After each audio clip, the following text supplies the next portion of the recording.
Good afternoon. Happy Tuesday. Hope all is well with everybody.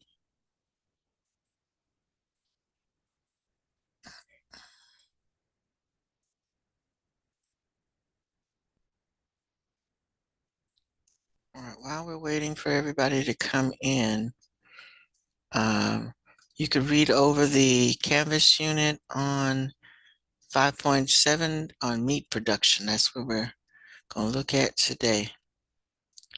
And it's in remember they're grouping them under categories, so this is under food. So that's what we'll be looking at today. Give it a few minutes before I start the video. Give a lot of people here, but I think we're missing three or four people still. So give it another minute.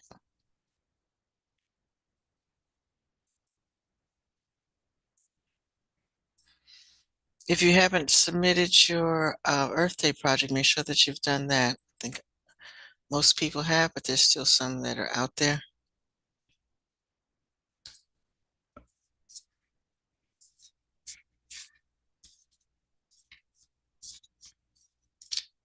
I think you were supposed to also put it on the Nearpod collab board. So you get points for posting your project as well as looking at other people's projects.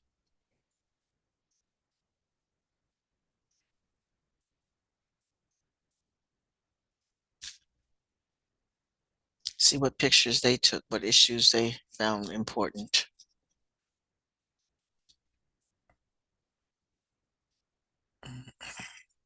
Okay. Canvas 5.7 meat production. That's where we'll be today. And we'll do overfishing tomorrow, but I believe both of those are already open in the AP classroom.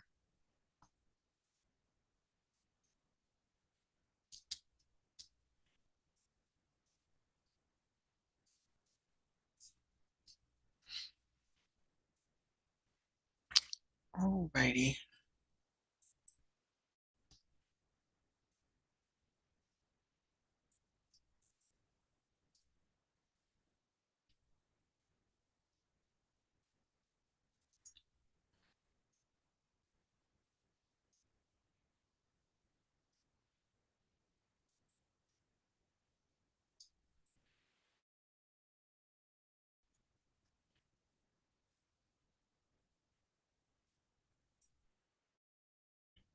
We focus today on two main methods, which are CAFOs, or concentrated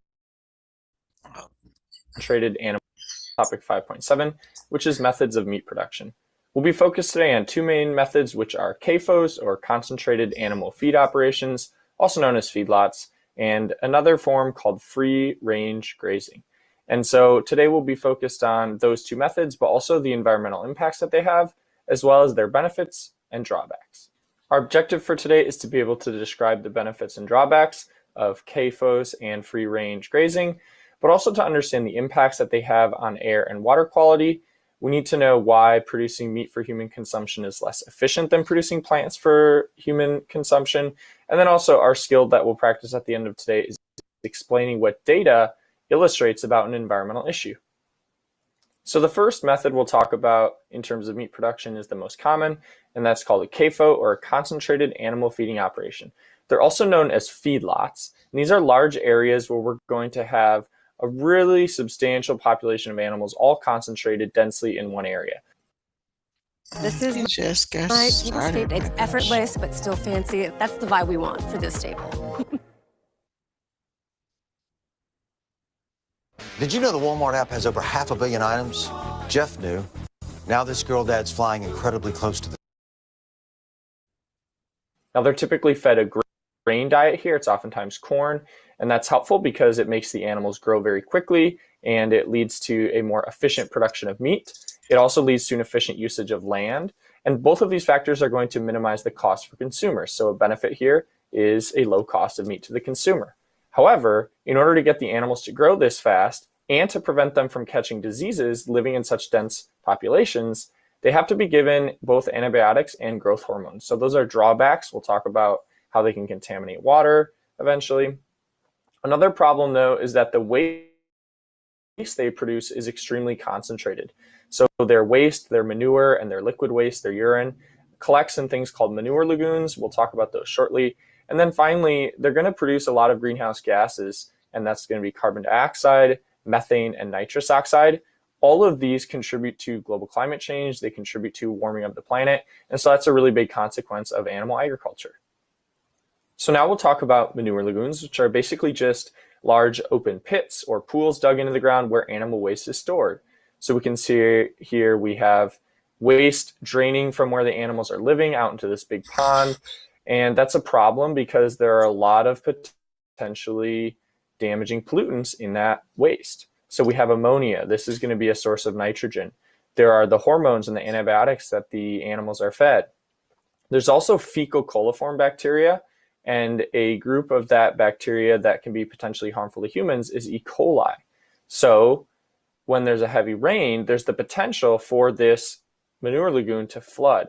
That's going to be really catastrophic because what it's going to do is release all of those pollutants that we mentioned there into nearby surface waters and potentially into nearby groundwater sources that humans use as drinking water. So we could have E. coli. This is toxic to humans. We could have ammonia. This is a really big nitrogen source and could cause eutrophication if this water makes it into a nearby pond or river. We can also have the antibiotics and growth hormones, and these can alter the endocrine systems of humans. So they can cause hormonal disruptions to humans, and they can cause endocrine disruptions to amphibians or fish that live in the water. Another problem is that the denitrification of this ammonia is going to release nitrous oxide. Remember, nitrous oxide is a really strong greenhouse gas. It's really warming, and so it drives climate change. Another solution, though, that we could use here to try to avoid these manure lagoon spills is draining them regularly. And the manure can actually be turned into fertilizer pellets. So it can be sort of dried out and concentrated down. And then those pellets could actually be spread over agricultural fields so that this manure could be used for a beneficial purpose rather than building up and then spilling into nearby surface waters. So now we'll talk about another method of meat production, which is free-range grazing.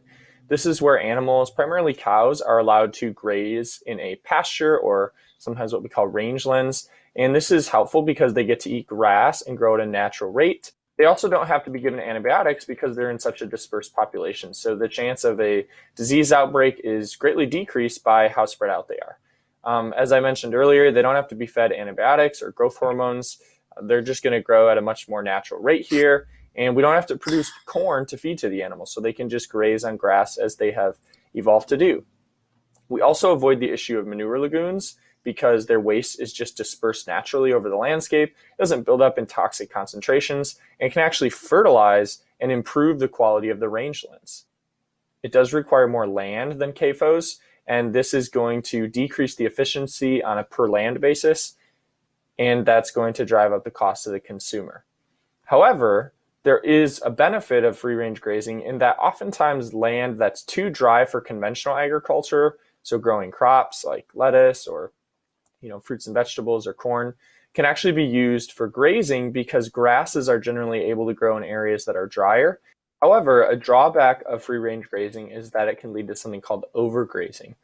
Overgrazing is when there are too many animals grazing on a single area of land, and this removes the vegetation in the land, and that removes the root structure and the leaves above ground that are providing cover from the wind, and so that can lead to increased topsoil erosion. So in this picture here, we can see on the left area that's been overgrazed versus the fence protecting the area on the right prevents it from being overgrazed, and so there's a pretty substantial difference in that ground cover, and then that leads to more soil erosion. There's another issue, which is that the hooves of the animals and their weight can compress the soil. And remember that soil compaction decreases its water holding capacity. That dries the soil out further, leads to even more topsoil erosion. With both of these factors combining, we can get something called desertification. This is when an area of land becomes so dry that it can't really support vegetation anymore. And so this decreased water holding capacity combined with the loss of the root structure is going to lead to so much topsoil erosion that this area of land can just become totally unproductive. Now, a solution to this is called rotational grazing. So rotational grazing is just moving the animals around periodically so that they don't overgraze an area. And so what we can see here in this diagram to the right is that when we are rotating the animals and they're only chewing the grass down to that 2-inch mark every 4 weeks instead of every week, we're going to get a lot more root structure growing beneath the ground. We're going to allow the plant, that portion that's above ground, to survive longer. And so it's going to accumulate more biomass. And so this can really help a pasture recover and not be overgrazed. And over time, rotational grazing can actually increase the productivity of a pasture. And this is for a couple of reasons. One is it can distribute the manure of the animals evenly throughout this pasture. That's going to act as a natural fertilizer. But secondly, if the animals are rotationally grazed, what they do is they actually clip the grass length back down to this sort of optimal growth rate that we can see in the diagram. So if they're overgrazing, they're going to be continually clipping the grass down too short for it to be able to grow back rapidly. But if it's not grazed for a long time, the grass actually gets so long that it will eventually have its growth stop and the grass will die.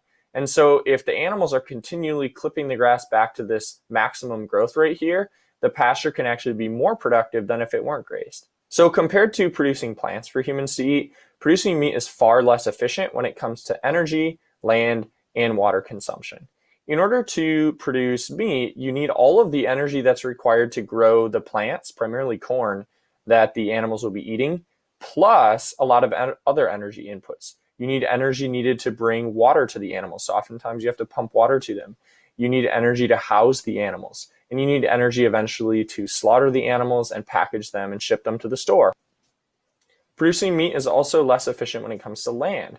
So we need all of the land to grow the plants that the animal will be eating, plus the room that the animals themselves take up. So if we look at this graph, we'll see that the amount of protein produced per acre of farmland is far higher for soy, rice, and corn than it is when we get down to beef. And again, that's because growing plants and feeding them to humans could just directly transfer that energy, those proteins from the plant to the human, versus when we grow all of that food for the animals to eat, we need the land to grow their food, but also the room for the animals themselves to grow. We also lose a lot of energy when we transfer from plants to animals. Remember back to the second law of thermodynamics. So that explains why some of that energy is lost as well. And then finally, it's less efficient when it comes to water as well. You're probably sensing a trend here. We need all of the water to water the plants that the animals will eat and all of the water that the animals themselves will drink. And our practice FRQ for topic 5.7 today is to explain an environmental benefit of eating a plant-based diet rather than a meat-based diet using the data below. All right, everybody. Thanks for tuning in today. Don't forget to like this video if it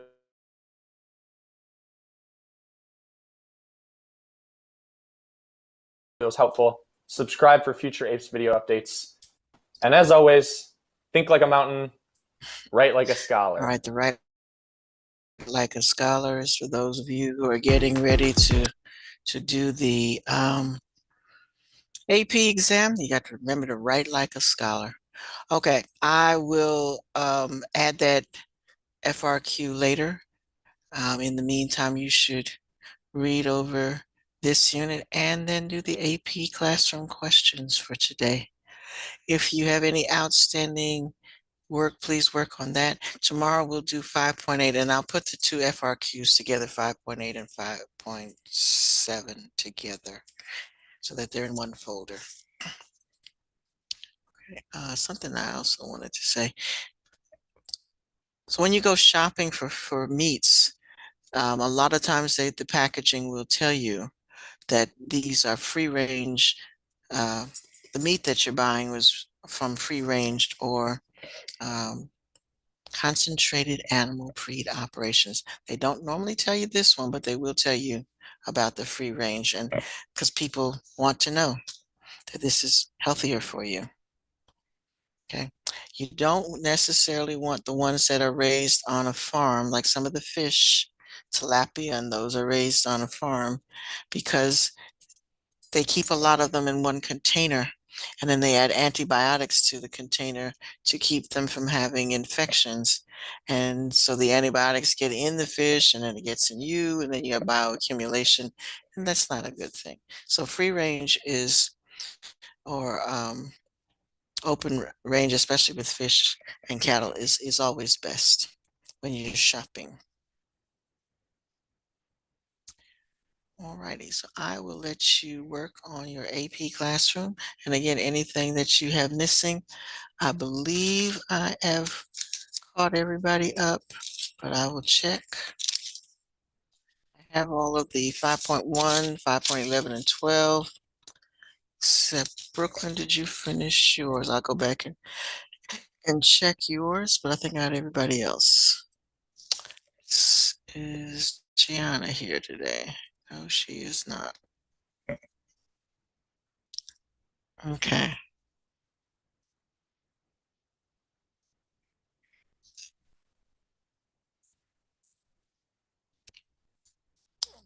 So let me do attendance first, and then I will check on missing assignments and check on to make sure that you sent in your Earth Day projects.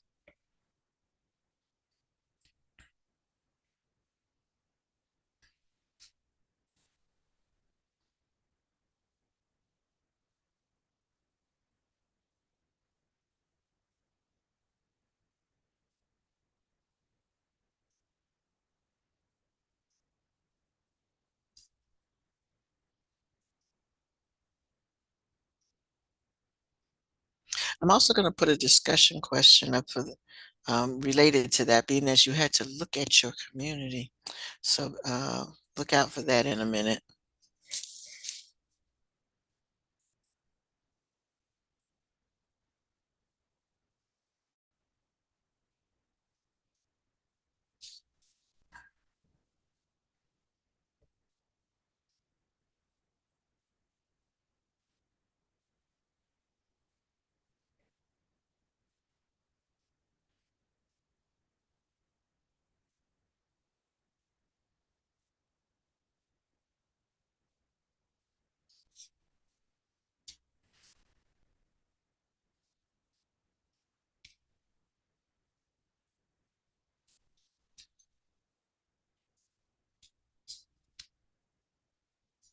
And again, don't forget to add your project to the collab board.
Delacia, do you know you logged into the wrong class?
Where is that?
Okay, this is the discussion I said I was going to put up.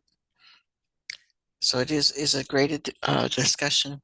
So after you post, so what you were supposed to do is post your project underneath your category on the Nearpod board. And then, so you get points, you get 4 points for posting your project. So you get a grade for doing the project. You should have already put that in Canvas. You get 4 points for posting it to the collab board.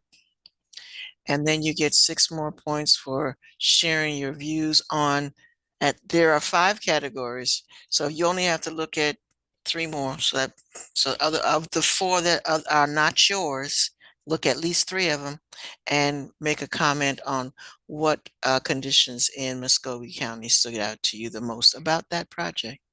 So each of you had an environmental condition that you were supposed to look at for Muskogee County. So look at a project that, in other words, there are 3 people in your group. Don't look at the people in your group. You can look at them if you want to compare yours to theirs, but you don't want to talk about theirs. You want to look at the people in the other groups and comment on those. Okay. All right. So now we are winding down. So especially with seniors, you want to make sure that you do this in a timely fashion because I can't let it stay open forever because I need to get things graded. So it's open, it's due Friday, but it is open till next week. But this is not the time to let things fall behind, okay? So take a minute to do that. If you haven't already posted your project to the collab board. So let me see who's there and who's not.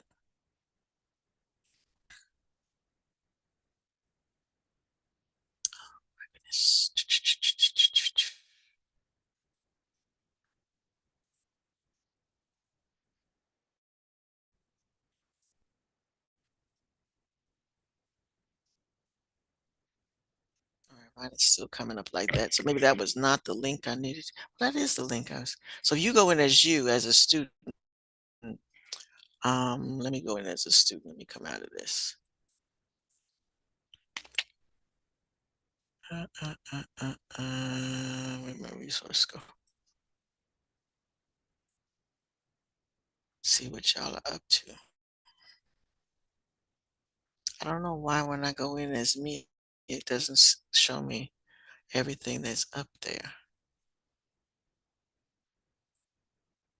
I have to go in as you.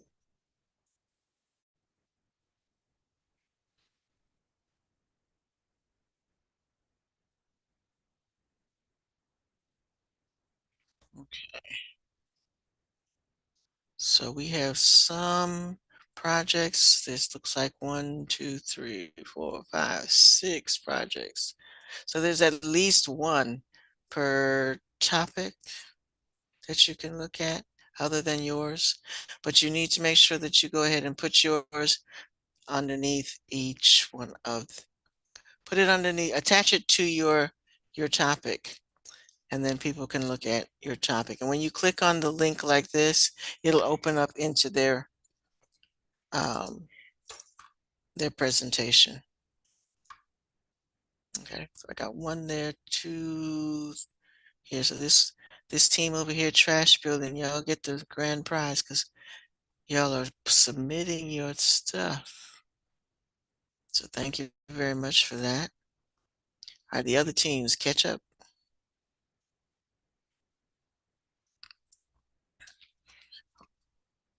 All right, so you get 4 points for putting your project up and 6 points for commenting on the others. 3 others. Okay. So good job, Jesse, Abigail, and Akia.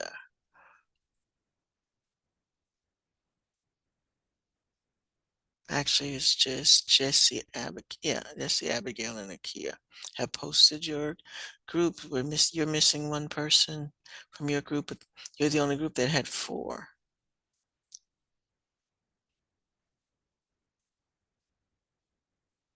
All right. The other groups just have 1. Nope. Increasing temperatures have 2. The other groups just have 1.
All right, so right now I have 4 points for Piper, Jesse, Abigail, Akia, Francisco, Natalie, Deja, and Kashawn.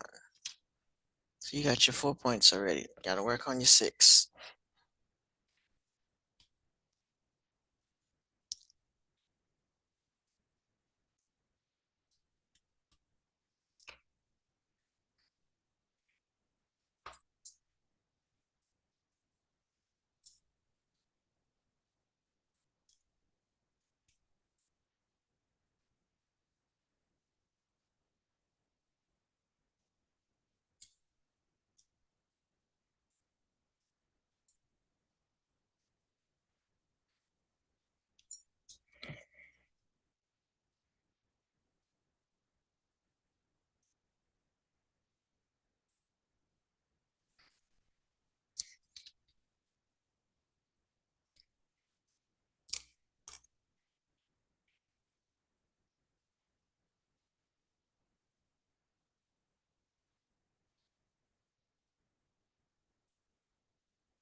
You can't click on their link and it opens up for you?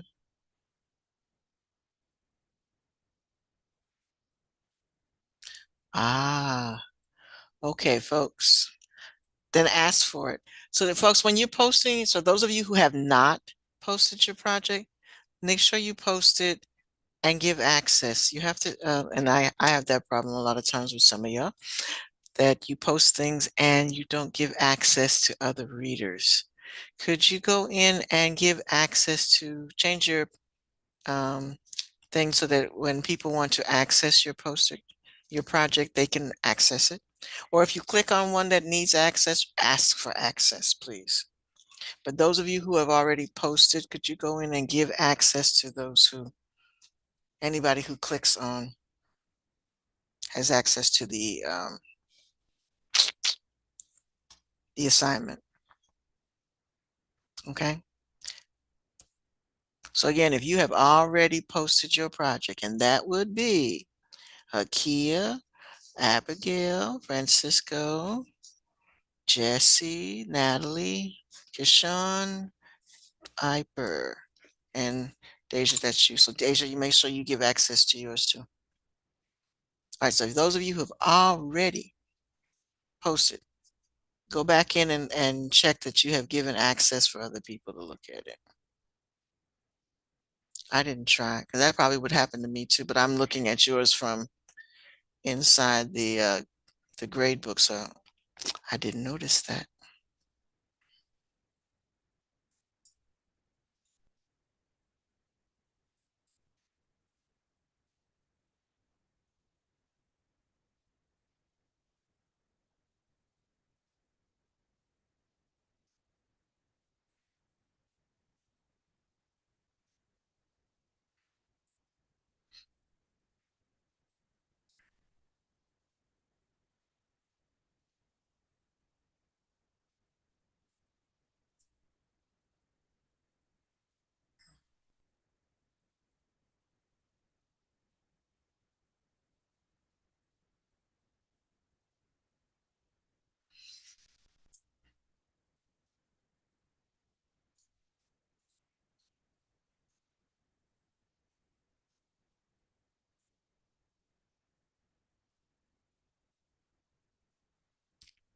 And I really do want y'all to see other people's projects. Y'all have done a fantastic job with these projects. Beautiful pictures. So I would like you to see other people's projects.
Hmm.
Hmm.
Okay, folks, time is just about up. So find yourself a nice place to stop and go ahead and do that. And I'll see you all tomorrow. And tomorrow we'll kind of focus on getting you to do the discussion question. Make sure you post. And those of you who have posted, make sure they give access, and then work on looking at other people's projects. Okay.